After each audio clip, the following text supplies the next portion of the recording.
So the final and last episodes of Stranger Things is here. I've been watching and enjoying it, and I'll miss it when it's gone. But you know what? As I've been watching the show, I've always wondered to myself if any of the concepts or ideas could be real at all. I don't mean the kids running around fighting demogorgons and killing psychological demons. I'm talking about government agencies that would be utilizing psychics in order to advance Quanta's missions. Is there any reality to that?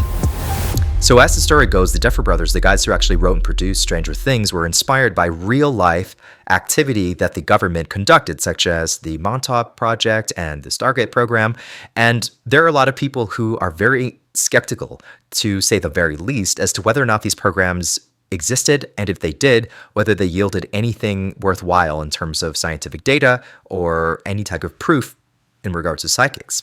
The CIA kind of did an internal review and said, yeah, this has all pretty much been useless, so we're going to stop. I think they actually stopped looking into psychic warfare. Probably not, but a lot of this research largely was embarrassing and a waste of time and money, in my opinion. Well, I actually got to speak to a researcher, a parapsychological researcher, bestseller author, Dr. Dean Radin, who was actually a part of the Stargate program. And he got some very interesting things to say in regards to what he witnessed. It's the Stargate program, a classified psychic espionage program. And I spent a year on the Stargate program. And it blew my mind that people could be as good as some of these remote viewers were. And I mean, good to the level where they were useful in military missions.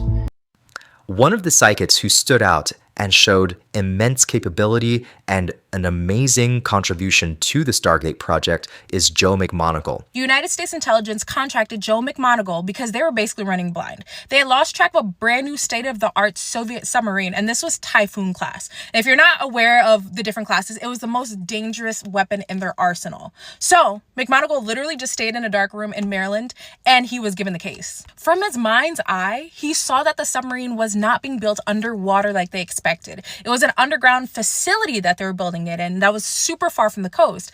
And basically all of the satellite analysts called him crazy. They said, you cannot do that. You cannot build inland. And they dismissed his entire report. But he did not back down. He kept giving precise details of the building, trying to convince them because he knew what he knew. So essentially, when they kept getting the same information, they retasked a spy satellite for a closer look and found exactly what he said. There were rails leading to the water, but the submarine was being hidden. And this wasn't just a one-time accurate guess. He actually worked for the program for 20 years. And he conducted over 1,500 psychic missions. The truth of the matter is there are many people who have contributed a lot to our safety and advancing our understanding of science and more that we'll never know. There will be no special movies or shows about them. However, there are people such as Joe McMoneagle and Dr. Dean Radin who do corroborate that these people do exist and have offered a lot. So for all of those who have done so, I want to say thank you, and we appreciate what you have contributed.